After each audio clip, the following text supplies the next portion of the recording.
Nós estamos aqui no Unboxing Romanos e eu entreguei para vocês uma folha. Nessa folha você tem o texto bíblico do trecho que nós vamos ler hoje, que é Romanos 1, de 18 a 32. Nós vamos ler na Nova Versão Transformadora, NVT, tá? E nas costas, no verso, você tem um esboço da carta aos Romanos, que eu deixei negritado o trecho em que a gente se encontra. Esse esboço eu extraí da Bíblia de Estudos NAA, Nova Almeida Atualizada. E o trecho que nós vamos estudar hoje está aí, veja no esboço, para você se situar e você entender o que é que nós vamos ler hoje juntos. Veja que nós vamos concluir o capítulo 1. Romanos 1, de 18 a 32, é a conclusão do capítulo 1. Agora, o que é que nós vamos encontrar nesse trecho? Você veja, no capítulo 1, lá no início, até o verso 7, foi a saudação de Paulo. Depois do 8 ao 15, Paulo demonstrou sua ação de graças, né? Do 16 ao 17 ele tratou do tema, e agora ele vai fazer algo muito importante. Ele vai começar um novo trecho, o segundo trecho da carta. E esse segundo trecho tem como propósito, como diz aí, revelar a justiça de Deus na ira que Deus demonstra sobre os pecadores. E Paulo vai fazer isso de uma maneira inteligente. Ele vai mostrar o seguinte: judeus e gentios, judeus e quem não é judeu, judeus e gentios são igualmente pecadores diante de Deus. Todos são pecadores.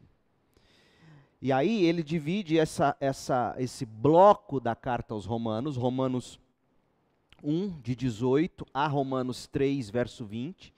Ele divide em 3 blocos. No primeiro bloco, que é o texto de hoje, ele vai mostrar de que forma os judeus são injustos diante de Deus. O que nos mostra que quem não é judeu é injusto diante de Deus, e portanto, merecedor da ira de Deus. E tendo demonstrado isso, o bloco seguinte, capítulo 2, a partir do verso 1, ele vai mostrar a injustiça do judeu. Então não existe nem judeu, nem gentio justificado diante de Deus por si mesmo. E por que Paulo mostra isso? Vocês vão se recordar no início do nosso estudo, lá no primeiro ou segundo encontro, nós dissemos que havia uma divisão, uma briga muito grande dentro da igreja entre judeu e gentio. O judeu se achava melhor que gentio. O gentio dizia, não, vocês são legalistas demais. E existia aquela briga. E aí Paulo mostra, de fato, os dois, quem é judeu, quem não é judeu, os dois são pecadores diante de Deus.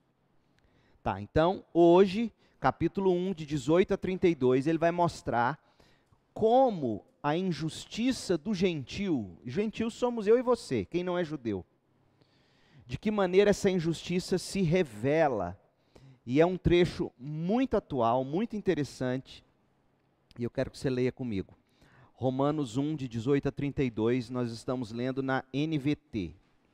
Nós vamos ler tudo, e depois a gente vem bloco a bloco, tá? Veja que existem parágrafos aí. Se você tiver com a sua caneta na mão, é importante você ver isso. Eu fiz questão de você colocar isso. Então, o primeiro parágrafo nesse bloco, Romanos 1, de 18 a 32, o primeiro parágrafo vai do verso 18 ao verso 20. É bom você ver isso. O segundo parágrafo vai do 21 ao 23. Depois, o terceiro, do 24 ao 27. E o último parágrafo, do 28 ao 32. Então, nós estamos lidando com 2, 3, 4 parágrafos aí. Por que é importante, na hora que você está lendo a Bíblia, você identificar isso? Porque cada parágrafo traz em si uma ideia, que vai te levar a outra, e a seguinte, não é assim na redação do Enem? Né? E aí você tem que entender isso. Então, no primeiro parágrafo, 18 a 21, e geralmente as Bíblias nos dão esses parágrafos. Eu obedeci aí os parágrafos da NVT. Se você tivesse com a NVT aberta, você veria que esses são os parágrafos do bloco. E aí a ira de Deus contra o pecado dos gentios. Vamos lá, verso 18. Assim, Deus mostra do céu sua ira contra todos que são pecadores e perversos, que por sua maldade impedem que a verdade seja conhecida. Sabem a verdade a respeito de Deus, pois Deus a tornou evidente.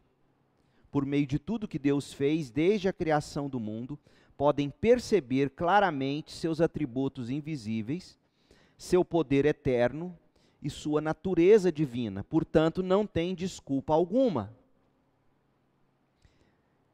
O que Paulo tratou nesse primeiro parágrafo? Deus revela a ira dele e ninguém tem como se justificar diante de Deus. Aí vem o bloco seguinte, parágrafo 2º, verso 21. Sim, eles conheciam algo sobre Deus, mas não o adoraram nem lhe agradeceram. Em vez disso, começaram a inventar ideias tolas e com isso sua mente ficou obscurecida e confusa. Dizendo-se sábios, tornaram-se tolos. Trocaram a grandeza do Deus imortal por imagens de seres humanos mortais, bem como de aves, animais e répteis. Então agora Paulo ele aprofunda a ideia do primeiro parágrafo, ou seja, ele disse, Deus criou todas as coisas, eles não o adoraram. E por que eles não adoraram? Ele explicou no segundo parágrafo. Agora olha como ele vai aprofundar o terceiro parágrafo, a ideia. Por isso, Deus os entregou aos desejos pecaminosos do seu coração. Como resultado, praticaram entre si coisas desprezíveis e degradantes com o próprio corpo. Trocaram a verdade de Deus pela mentira. Desse modo, adoraram e serviram coisas que Deus criou em lugar do Criador, que é digno de louvor eterno. Amém. Por isso, Deus os entregou a desejos vergonhosos. Até as mulheres trocaram sua forma natural de ter relações sexuais por práticas não naturais. E os homens, em vez de ter relações sexuais normais com mulheres, arderam de desejo uns pelos outros. Homens praticaram atos indecentes com outros homens. E em decorrência desse pecado, sofreram em si mesmos o castigo que mereciam. Então Paulo está dizendo, veja bem, olha quais são as primeiras palavrinhas desse parágrafo aí, a partir do verso 34. Por isso, está vendo esse por isso? Isso por isso guarda relação com o parágrafo anterior. Ele diz por isso de novo no verso 26, está vendo? Por isso. Veja que Paulo está linkando as ideias. Por isso, por isso, por isso Deus foi fazendo. Verso 28, último parágrafo. Uma vez que consideraram que conhecer a Deus era algo inútil, o próprio Deus os entregou a um inútil modo de pensar, deixando que fizessem coisas que jamais deveriam ser feitas. A vida deles se encheu de toda espécie de perversidade, pecado, ganância, ódio, inveja, homicídio, discórdia, engano, malícia e fofocas. Espalham calúnias,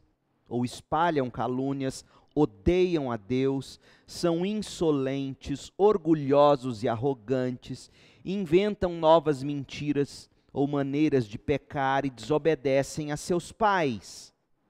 Não têm entendimento, quebram suas promessas, não mostram afeição nem misericórdia, sabem que, de acordo com a justiça de Deus, quem pratica essas coisas merece morrer, mas ainda assim continuam a praticá-las. E o que é pior, incentivam outros a também fazê-lo. Esse texto é riquíssimo. A gente poderia abordá-lo aqui de diversas maneiras, mas vamos lá. O propósito de Paulo nesse parágrafo é mostrar que os gentios são pecadores e, portanto, merecem a ira de Deus. Não existe ninguém que não seja culpado, essa é a ideia de Paulo.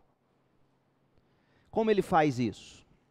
Ele começa dizendo no verso 18 que Deus mostra do céu a ira dele contra todos que são pecadores e perversos. Então Deus demonstra sua ira contra pessoas inocentes. Que tipo de pessoas? Pecadores e perversos. Por que Paulo usa essas duas palavras? Pecador diz respeito a quê no indivíduo? É a nossa essência, é o nosso caráter. É quem somos por natureza. Se tivesse como tirar o sangue da alma e ver que resultado dá, diria pecador. Pecadores. Então esse é o nosso problema. Nós somos pecadores. Nós nos rebelamos contra Deus. E o fato de sermos pecadores em essência, no caráter, no coração, nos torna perversos. Perversos praticam pecados. Então veja, ninguém vai para o inferno porque pratica pecados. Pecados é sintoma. Nós somos condenados por Deus, ou nós não, alguém é condenado por Deus, não é por pecadinhos, por pecados. Ninguém morre por um sintoma. A doença mata. E qual é a doença? Somos pecadores.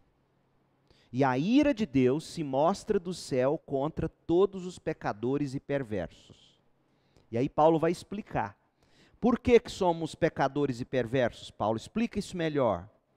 Qual é a essência do nosso pecado? Olha só, que por sua maldade impedem que a verdade seja conhecida. Impedem que a verdade seja conhecida. Sabem a verdade a respeito de Deus, pois ele tornou a verdade evidente. Então qual é o grande problema do pecador? É que ele abafa o conhecimento de Deus. Esse verbo aí na versão NVT, no verso 18, o verbo impedir, ele traz a ideia de você abafar. Imagina aqui um fogo, uma fogueirinha aqui, e eu venho e abafo isso com uma toalha, um pano. O que acontece com esse fogo? Ele se extingue, ele acaba. Não é assim? Então, o que a gente está vendo Paulo dizer é o seguinte: o grande problema é que a verdade a respeito de Deus, ela é abafada. O ser humano não quer lampejos da glória de Deus. Ele não quer isso. E o pior, Paulo vai dizer, a gente sabe a verdade a respeito de Deus, pois ele a tornou evidente. Como que ele tornou evidente? Por meio de tudo que Deus fez, desde a criação do mundo, podem perceber claramente seus atributos invisíveis, seu poder eterno e sua natureza divina. Portanto, não tem desculpa alguma. Pergunta.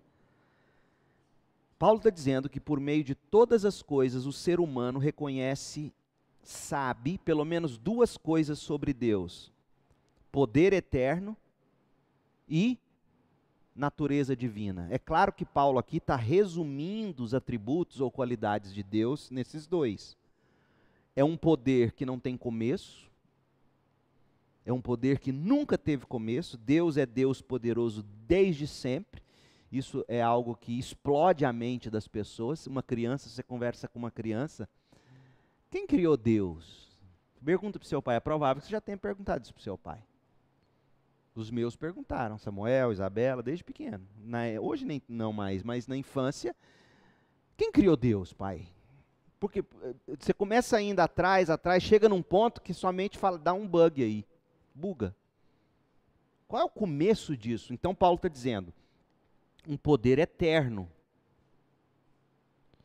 cuja fonte é a natureza divina. É isso que ele está dizendo. Ele está dizendo que Deus é esse ser. Agora, será mesmo que o ser humano reconhece isso? Essa é a grande pergunta. E aí a antropologia hoje nos ajudaria a entender. Se você pega estudos antropológicos em qualquer cultura, você vai ver que existe, no mínimo, uma reverência à criação.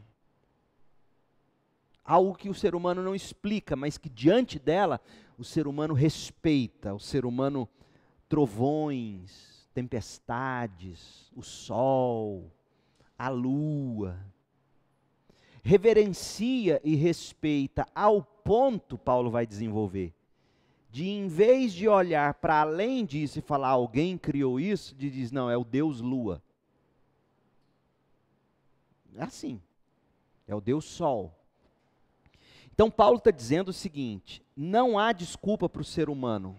Por quê? Porque Deus criou todas as coisas, Ele criou de uma forma que todo mundo consegue enxergar que por detrás disso tem um poder, não é verdade? As pessoas não reconhecem. Olha a mitologia grega, o deus Thor, deus do trovão. Por quê? Porque quando se ouvia um trovão, quando se via um raio de trovão do céu, eles ligavam isso a que tipo de coisa? Poder, é um poder. De onde vem isso?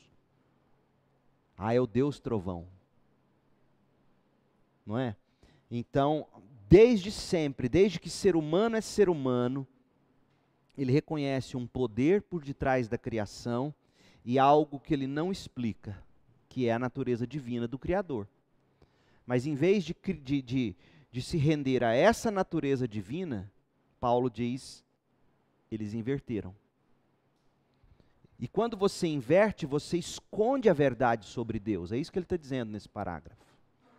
Aí ele vem e ele amplia esse conceito, verso 21. Sim, eles conheciam algo sobre Deus, o poder eterno, de que ele acabou de falar no verso 20, a natureza divina.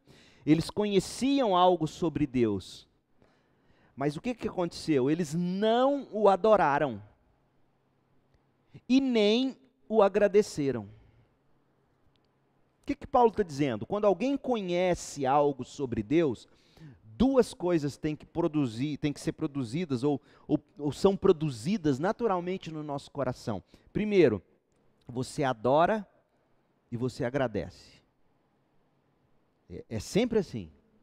Aí ele está dizendo, qual é o grande problema? Em vez de, ao ver o que Deus fez, em vez de adorá-lo pelo que Ele é, Criador poderoso, Deus eterno, em vez de agradecê-lo, aí o que eles fizeram? Eles inventaram ideias tolas, ou seja, começaram a inventar ideias sobre a criação. Se você tivesse acesso, a gente tivesse acesso aqui aos mitos da criação dos povos antigos, você vai ver todo o povo antigo, de alguma maneira, tentou explicar a origem das coisas. Todos eles. Os gregos que está em voga aí, os filmes, né, os Avengers aí, os Vingadores, a mitologia grega tenta explicar a origem das coisas. E o que acontece? Em vez de você ir para a revelação de Deus, o que o ser humano fez? Ele começou a inventar ideias que Paulo chama de tolas. E por que ele está chamando de tolas? Porque na cabeça das pessoas é a coisa mais inteligente que há. E com isso, Paulo diz, com essas ideias tolas, a mente deles ficou obscurecida e confusa. Paulo está querendo mostrar para nós o que acontece com o ser humano quando ele impede a manifestação da glória de Deus. Ele se torna tolo, ele se torna com uma mente obscurecida e confusa, totalmente o inverso do que as pessoas chamam o crente, por exemplo. Na cabeça das pessoas, tolo é o crente. Conto da carochinha é o que a gente explica como origem de todas as coisas. Mente obscurecida, mente confusa é a do crente. Mas Paulo diz, não é bem assim. E a prova é o que acontece na sociedade. E aí ele vai mostrar. Dizendo-se sábios, verso 22. tornaram-se tolos. Por quê? Porque trocaram a grandeza do Deus imortal por imagens de seres humanos mortais, bem como de aves, animais e répteis. E ele poderia falar sol, trovão, lua, boi, e aí vai. Hoje em dia, nem tanto assim, mas quais são os grandes ídolos da contemporaneidade? Avanço científico, não é? Civilidade. Nós estudamos isso no Peregrino. John Bunyan já antevia isso no século XVII. Ele já falava o ser humano, a idolatria da civilidade, da evolução social, não é? E então, Paulo está dizendo, é muito fácil perceber como o gentio, ele é pecador.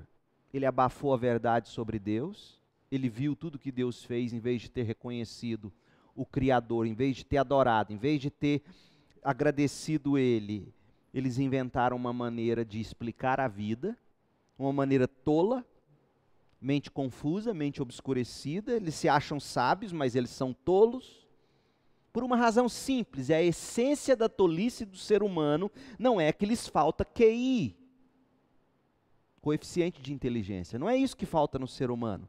O problema do ser humano não é cerebral, o problema do ser humano é cardíaco, no sentido da alma. Ele escolheu não adorar o Criador, ele adora qualquer outra coisa.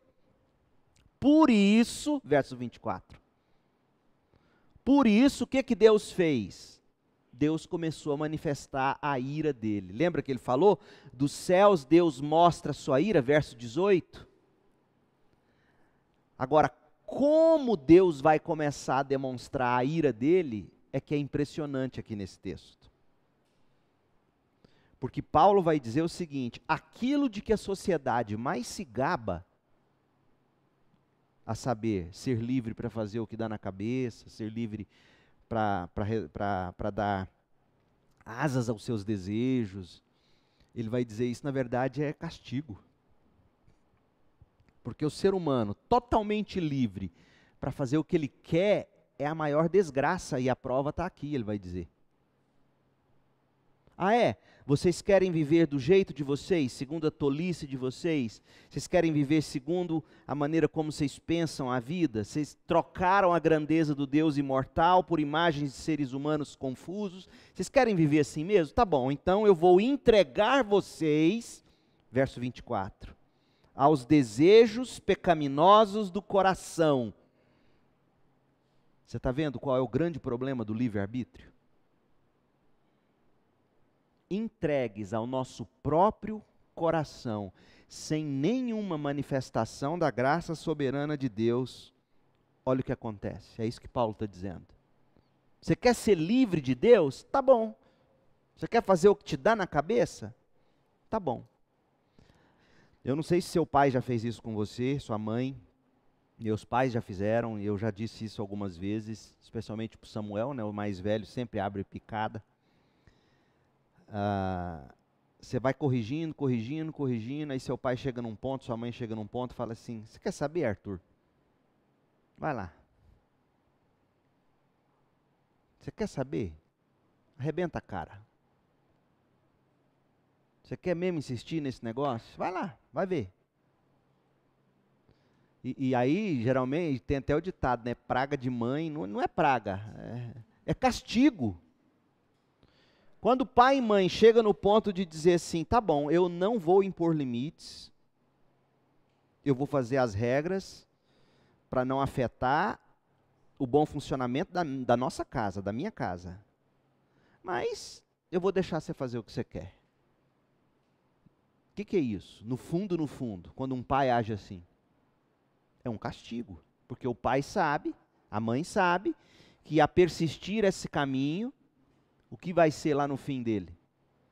Desgraça.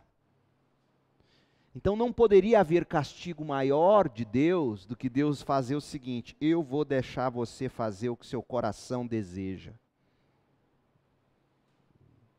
Então, de que maneira a ira de Deus se manifesta do céu contra toda impiedade ou contra os pecadores e perversos. Deus entrega eles aos desejos pecaminosos do seu coração. Como resultado, Paulo diz, praticaram entre si coisas desprezíveis e degradantes com o próprio corpo. E aí Paulo vai falar da homossexualidade nesse parágrafo. E por que Paulo vai falar da homossexualidade? Porque Paulo, no último parágrafo, ele fala de um monte de outros pecados. Do verso 28 até o fim, ele vai falar, por exemplo, de fofoca. Ou seja, por que Paulo usa a homossexualidade, o homossexualismo como exemplo para ele aqui? E ele está falando do mundo gentil, gentílico. Quem não era judeu. Por quê? Porque, pelo visto, isso já era muito comum entre gregos, romanos e outros povos. Ásia Menor, já era muito comum entre quem não era judeu. Então, de fato, hoje, quem quer defender a homossexualidade, dizer, não, isso sempre existiu, é verdade. Sempre existiu após a queda no Éden. Mas é curioso que Paulo usa o exemplo da homossexualidade não para dizer que o homossexual não arrependido está mais desgraçadamente condenado do que o fofoqueiro não arrependido. Não é isso. Não é que Paulo elencou aqui o nível de pecado mais horroroso para o menos horroroso. A pergunta é, e olha a inteligência desse apóstolo, por que a homossexualidade? Paulo vai dizer que o problema aqui é que o ser humano, ele inverte a ordem natural das coisas. Não é isso que ele vai falar? Mulher com mulher, homem com homem. Não foi isso? O que ele veio falando sobre a idolatria? Qual que é o problema da idolatria? O que a idolatria é? É uma inversão do quê? Do Criador no lugar da criatura. Então Paulo está querendo dizer o seguinte, a coisa é tão séria, que você consegue ver isso espelhado nas relações humanas. O ser humano inverte a ordem da criação, o ser humano, em vez de adorar o Criador, adora a criatura.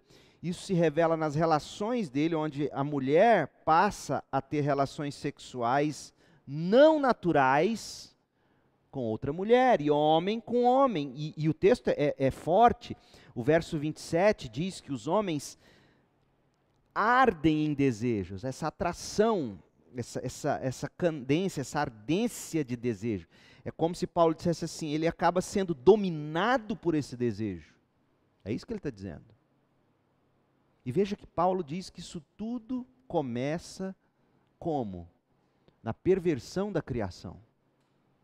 Então, por isso que ele está usando o exemplo do homossexualismo aqui, porque ele quer mostrar para nós que o ser humano, ao partir para essa prática, para esse estilo de vida, para optar por isso, porque isso é uma opção, né? E é óbvio, eu reconheço que há casos em que a tentação e a compulsão, os desejos ardentes são fortes, são natos de alguma maneira, não que você tenha um DNA gay, eu não posso dizer isso, eu não posso ser leviano e dizer isso, não sei se há comprovação científica para isso, uns dizem que sim, outros vão dizer que não. E mesmo que houvesse a comprovação científica, veja bem,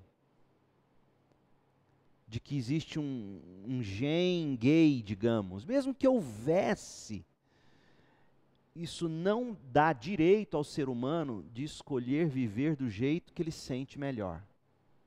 Da mesma forma que não dá direito a um cleptomaníaco de viver roubando. A mulher nas crises de TPM de sair dando tapa em todo mundo. Certo? O cidadão que nasce com o gene do alcoolismo do pai e do avô, não, eu nasci com esse gene, eu vou beber. Justifica? Então, qual é o problema do gene pecador? No máximo, a gente tem que encarar ele como uma tentação do corpo, e o corpo nos tenta. Mas o ser humano, ele tem que se avaliar, e ele tem que se ver, e ele tem que se examinar. O ser humano, ele tem que se definir no período antes da queda, como era homem, macho e fêmea antes da queda. Porque depois da queda tudo ficou confuso mesmo, o pecado detonou. Então Paulo está dizendo o seguinte: quando Deus pega o ser humano e entrega ele aos seus desejos, ele está dizendo, já é Deus castigando. Já é Deus demonstrando a ira dele. Você quer viver assim? Viva. Mas não deixe de observar o que você vai fazer nas suas relações. Você vai fazer nas suas relações exatamente o que você fez na ordem da criação. Em vez de adorar o Criador, você adora a criatura.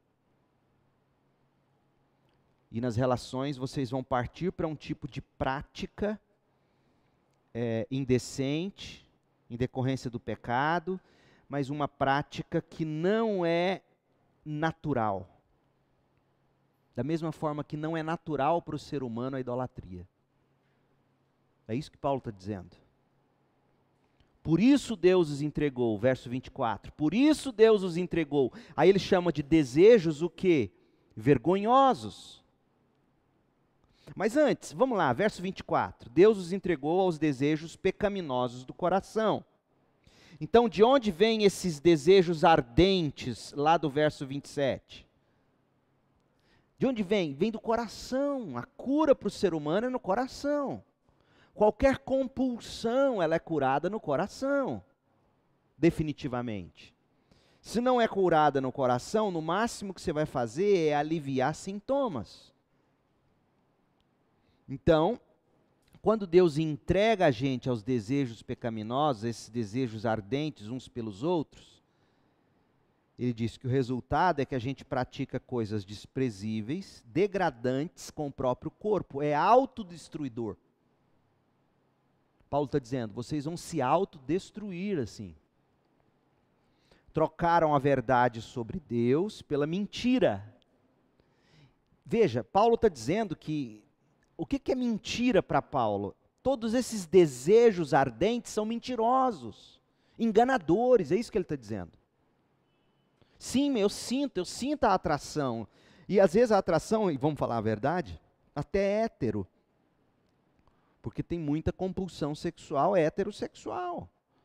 Eu sinto, me dá vontade, Hoje o que mais se defende aí em alguns contextos, especialmente na Europa pós-cristã, é o poliamor. Se eu, Arthur, e a minha mulher concordarmos que nós vamos viver uma vida a três em amor, é amoroso. Qual é o problema? E aí Paulo, mas eu sinto vontade, nós vivemos num mundo civilizado, não é isso? Veja a civilidade de novo sendo adorada. Um mundo civilizado, existe acordo entre nós. Qual o problema? Aí Paulo diz, isso aí é uma mentira, vocês trocaram a verdade sobre Deus por uma mentira. A mentira que vocês criaram para definir a vida faz vocês viverem uma mentira que é o sentimento de vocês, guiado por mentiras. Desse modo, adoraram e serviram coisas que Deus criou em lugar do Criador. E esse Criador é digno de louvor eterno, amém. Por isso, Deus os entregou a desejos vergonhosos. Então veja que desejos vergonhosos no verso 26 é meio que sinônimo de mentira sobre Deus no verso 25. Desejos vergonhosos, mentira sobre Deus. E aí ele exemplifica, as mulheres trocaram sua forma natural de ter relações sexuais por práticas não naturais. E os homens, em vez de ter relações sexuais normais com mulheres, arderam de desejo uns pelos outros. Homens praticando atos indecentes com outros homens, e em decorrência desse pecado, sofreram em si mesmos o castigo que mereciam. Então veja, a raiz do problema, Paulo vai dizer, é a idolatria do coração. Esse é o grande problema. E a outra coisa curiosa é que Paulo, quando ele vai desenhar a homossexualidade aqui, ele começa por que tipo de homossexualidade? O lesbianismo. E você pode observar na cultura brasileira, por exemplo, foi assim, em qualquer cultura é assim. Como é que a homossexualidade começa a ir se tornando normal e até atraente na sociedade? Lesbianismo. Pode observar. O primeiro beijo homossexual na televisão brasileira, não sei se foi entre mulher e mulher, mas quando se tentou popularizar e tornar aceitável, foi beijo lésbico. Por quê? Porque no imaginário popular, especialmente o masculino, caído, pecador, o lesbianismo é sexy. Não é tão sexy no imaginário popular caído, né, afetado pelo pecado, a homossexualidade masculina. E Paulo está enxergando isso tudo. Ele começa pelo das mulheres e diz, isso não é natural. Ele fala dos homens, chama isso de indecente, diz. E por que ele vai dizer que vocês sofreram merecido castigo? Que castigo é esse? Verso 27. Eu entendo aqui que o castigo aqui é que eles são escravos desses desejos ardentes, lá do início do versículo. Gente, não tem coisa mais castigante do que você ser escravo de um desejo que te mata e que te destrói. Pergunte para um viciado de crack. Pergunte para um alcoólatra, pergunte para um compulsivo de qualquer natureza. Você viver controlado por um desejo ardente é um castigo. É humilhante. Paulo vai dizer o quê? Miserável homem que sou, quem vai me livrar desse desejo ardente que me castiga? Então veja, aquilo que a sociedade tenta tornar bonito, aprazível, digno de louvor, de piada, de tudo, Deus diz, não, já é manifestação da ira de Deus. E o castigo de Deus, ele já se manifesta de que maneira? As pessoas não conseguem deixar o que elas estão fazendo. E isso as está matando. Isso as está destruindo. Eu me lembro quando os meninos eram pequenininhos, às vezes o Samuel principalmente, ele sempre foi mais agitado. E ele ficava agitado, aí de vez em quando eu precisava dar umas palmadas nele, pá, dava umas palmadas nele. O menino, quantas vezes eu vi o Samuel fazer assim, ó, depois de apanhar, dormia. Vocês não vão lembrar disso. Pergunta aos seus pais. Depois da correção na medida certa, depois do limite aplicado e desenhado na medida certa, o que isso traz para o coração da criança? Descanso. Dei de cara com o meu limite, é hora de retroceder. Te alivia. O pai que diz sim, sim, sim, sim, sim, sim, sim, sim, está escravizando o filho aos seus desejos ardentes. Isso mata. E aí Paulo conclui a partir do verso 28, ele vai dizer, veja, eu não estou dizendo que o único pecado horroroso para Deus é o homossexualismo. E ele vai falar um monte de outra coisa aqui. Aí ele vai dizer, uma vez que consideraram que conhecer a Deus era algo inútil, o próprio Deus os entregou a um modo inútil de pensar, está vendo? Lá no verso 24 ele disse, entregou os seus desejos pecaminosos. Aqui ele está dizendo, entregou vocês ao seu modo inútil de pensar. É simples assim. Aquilo que você pensa sobre Deus é aquilo que você vai viver. Se Deus é santo, você vai procurar viver uma vida de santidade. Se Deus é um Deus promíscuo, um Deus que tem relação sexual com a criação, não é isso? A mitologia grega, o que você espera? Calígula transa com cavalo lá em Roma, é assim. Esse é o mundo. Aquilo que você imagina em termos de soberano sobre a sua vida, determina a forma como você pensa, sente e age. Você se torna a imagem daquilo que você adora. Alguém já escreveu um livro com esse título. E é verdade. Não é à toa que você vai pegar povos antigos pagãos, onde os símbolos de culto e de adoração eram símbolos fálicos. Pênis, vagina, seio de mulher. A idolatria do negócio. Então, uma vez que consideraram que conhecer a Deus era algo inútil, o próprio Deus os entregou a um inútil modo de pensar, deixando que fizessem coisas que jamais deveriam ser feitas. Olha aqui de novo, deixando vocês fazerem. Lá no verso 18, Deus os entregou. Verso 18 não, verso 24.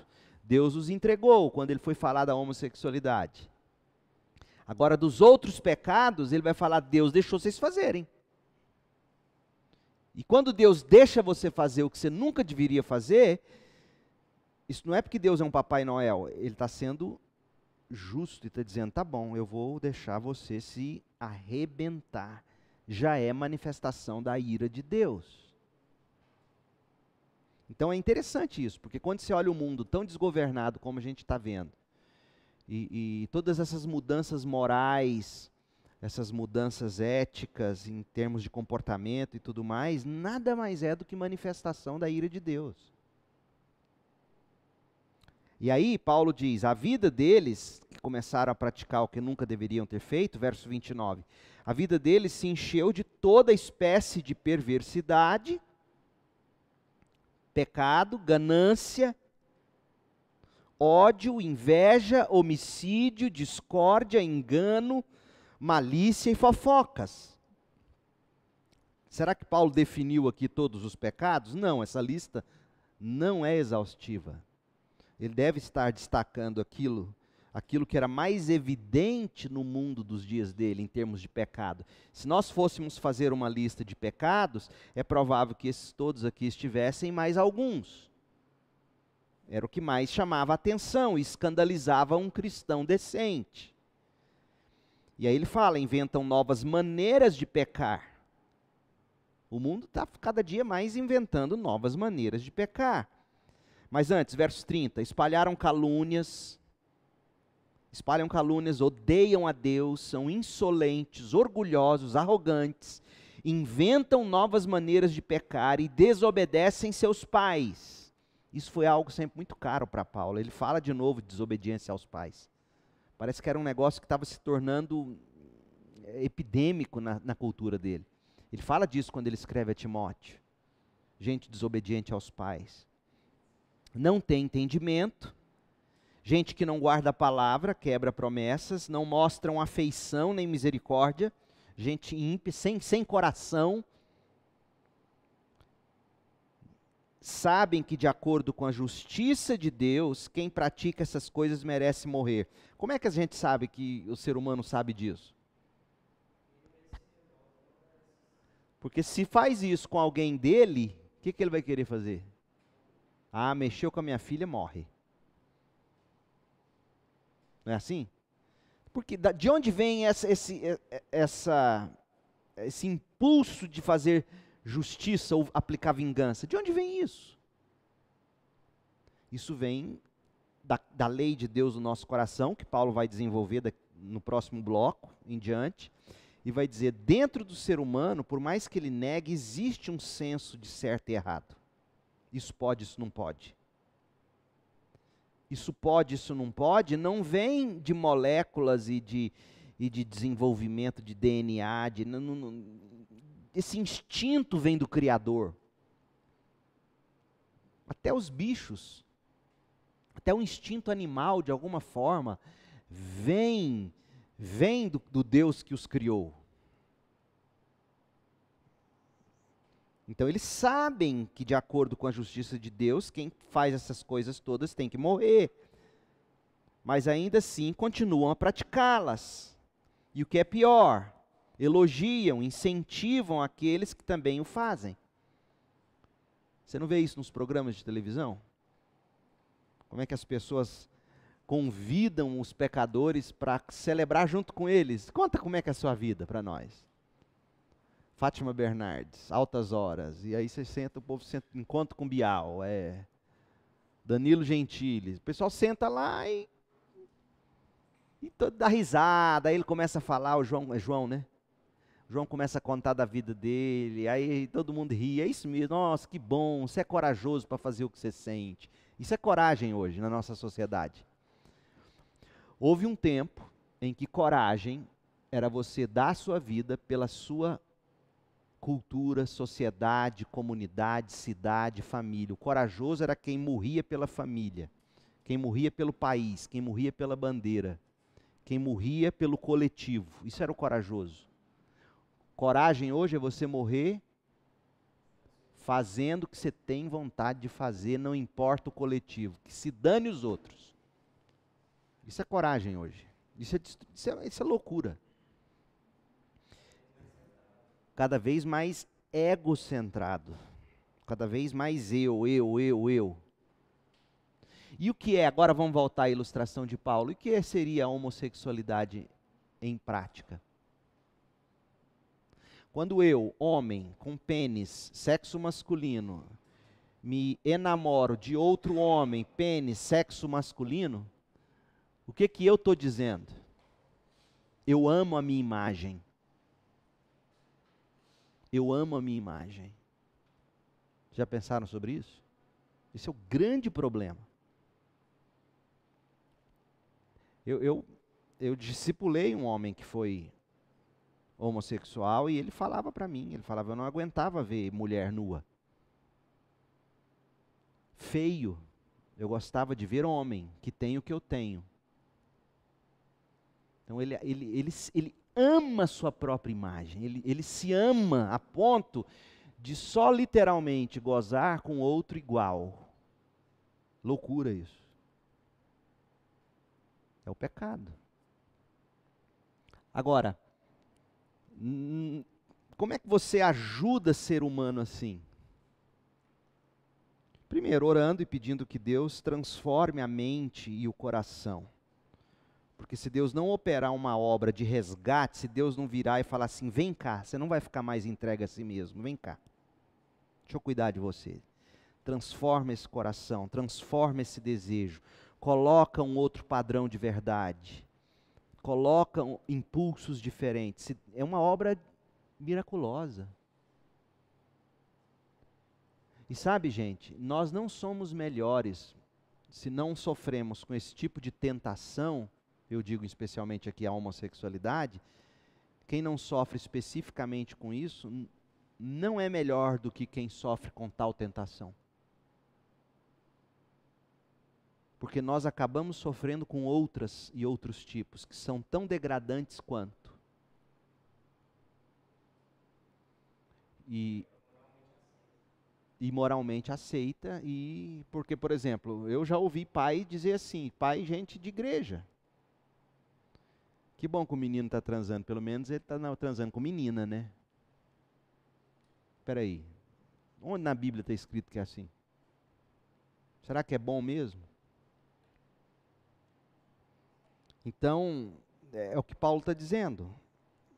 Então, em síntese, a gente conclui aqui. Paulo está dizendo o seguinte: a ira de Deus contra o pecado se manifesta entre nós, gentios, porque Deus fez o que o mundo ocidental adora e acha que vive bem, e na verdade é castigo. O que o mundo ocidental adora? Liberdade para fazer o que quer. E Deus diz, na verdade a minha ira já se manifestando, por isso eu os entreguei, por isso eu os entreguei, por isso eu deixei vocês fazer o que vocês querem. Verso 24, verso 26, verso 28. Por isso eu deixei, por isso eu deixei, por isso eu deixei. Que Deus nos abençoe, nos derrame graça e nos livre de nós mesmos, dos nossos desejos pecaminosos. No próximo encontro em Romanos, no unboxing, a gente vai ver de que forma o pecado se manifestou na vida do judeu, que sempre teve a lei. O gentio não tinha lei, e Paulo mostrou. Agora, Paulo vai mostrar como que o judeu, que sempre teve a lei, a revelação especial de Deus escrita, como é que mesmo tendo a lei, o judeu pecou. Paulo está dizendo, no próximo bloco. Deus abençoe. Diga.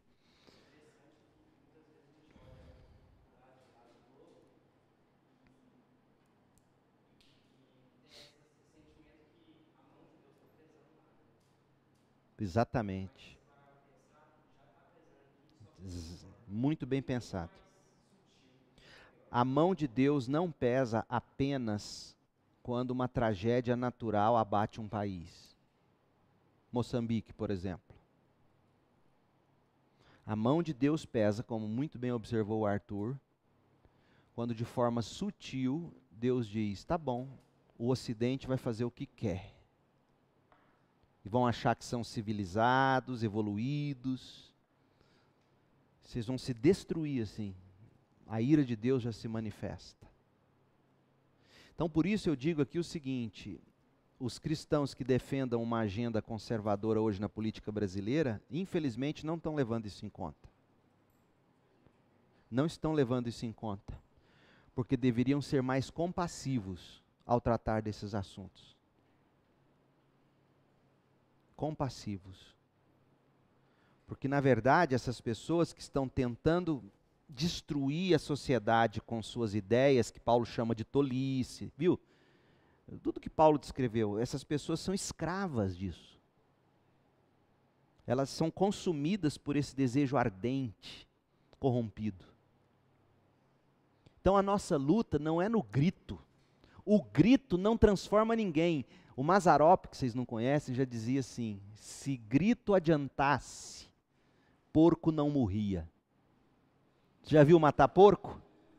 Você pega o porco, ele e se dá a facada, ele morre gritando. Se grito adiantasse, porco não morria. Alguém tinha que dizer isso para o Malafaia.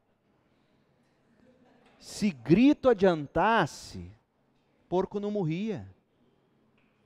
Porque o que vai mudar o ser humano não é o grito, é o Espírito de Deus. E se você vê uma das profecias sobre o Messias, lá em Isaías, diz que ele não andava sobre os telhados gritando. Ele era manso. Foi manso. Jesus foi manso.